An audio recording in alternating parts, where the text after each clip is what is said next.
Shalom, selamat pagi. Perkenalkan, nama saya Sri Sandy Mahirni Elodia. NIM 196111064.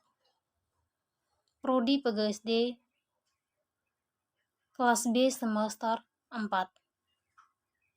Di sini saya mau mempresentasikan hasil diskusi saya tentang materi hakikat filsafat pendidikan dan tokoh pendidikan kontemporer. Yang pertama, hakikat filsafat pendidikan. Pendidikan adalah pembelajaran pengetahuan, keterampilan, dan kebiasaan sekelompok orang yang diturunkan dari satu generasi ke generasi berikutnya melalui pengajaran, pelatihan, dan penelitian. Pendidikan sering terjadi di bawah bimbingan orang lain, tetapi juga memungkinkan secara otodidak. Persoalan ontologi pendidikan dalam kajian filsafat pendidikan Islam.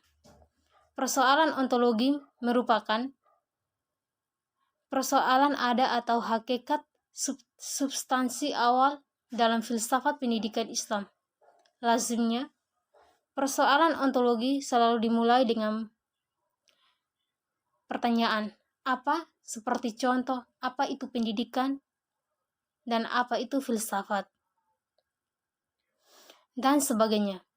Persoalan ini dianggap penting sebagai pijakan awal untuk mengkaji persoalan-persoalan yang akan muncul berikutnya. Islam sebagai agama yang kita pedomani mempersyaratkan ketahui dan sebagai awal membuka pengetahuan-pengetahuan selanjutnya. Filsafat pendidikan merupakan ilmu filsafat yang mempelajari hakikat pelaksanaan dan pendidikan. Bahan yang kita ajari meliputi tujuan, latar belakang, cara, hasil, dan hakikat pendidikan. Metode yang dilakukan, analisis secara krisis struktur dan manfaat pendidikan. Nah, materi pembelajaran yang kedua yaitu tokoh pendidikan kontemporer. Di sini ada beberapa tokoh pendidikan kontemporer. Yang pertama, yang dikenal dengan Paulo Freire. Dia adalah edukator dari Brasil. Pandangannya soal pendidikan lumayan seru dan ia mengabadikannya dalam buku-buku dari Literacy, Pedagogy for Liberatorium sampai The Pedagogy of the Oppression. Saya tahu nama Freire belakangan saja dari salah satu teman penulis juga.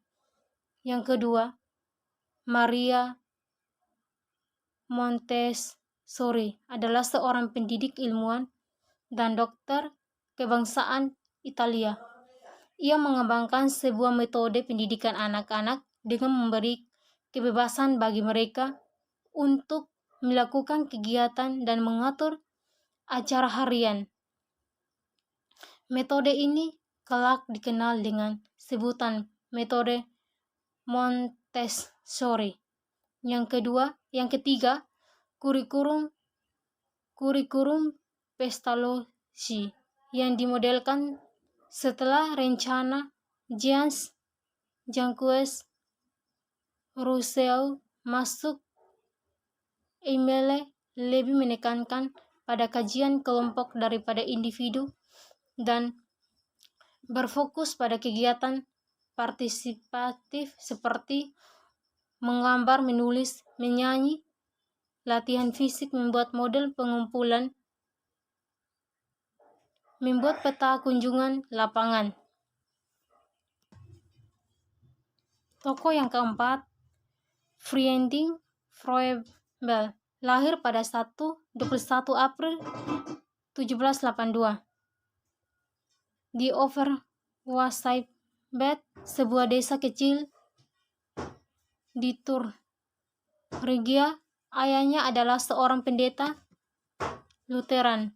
Ibunya meninggal 9 bulan setelah kelahiran pada 1797.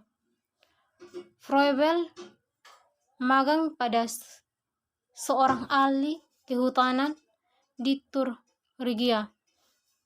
2 tahun kemudian, saat mengunjungi saudaranya, Froebel mengambil beberapa mata kuliah di Universitas Jena. Tokoh yang kelima, John Dewey, adalah seorang filsuf dari Amerika Serikat yang termasuk mazhab pragmatisme. Selain sebagai filsuf, Dewey juga dikenal sebagai kritikus sosial dan pemikir dalam bidang pendidikan. Dewey dilahirkan di Burlington pada tahun 1859. Tokoh yang keenam, Raden Mas Soewardi Soejaningrat, adalah aktivis penggerakan kemerdekaan Indonesia, kolumnis, politisi, dan pelopor pendidikan bagi kumpulan pribumi Indonesia dan zaman penjajahan Belanda. Terima kasih.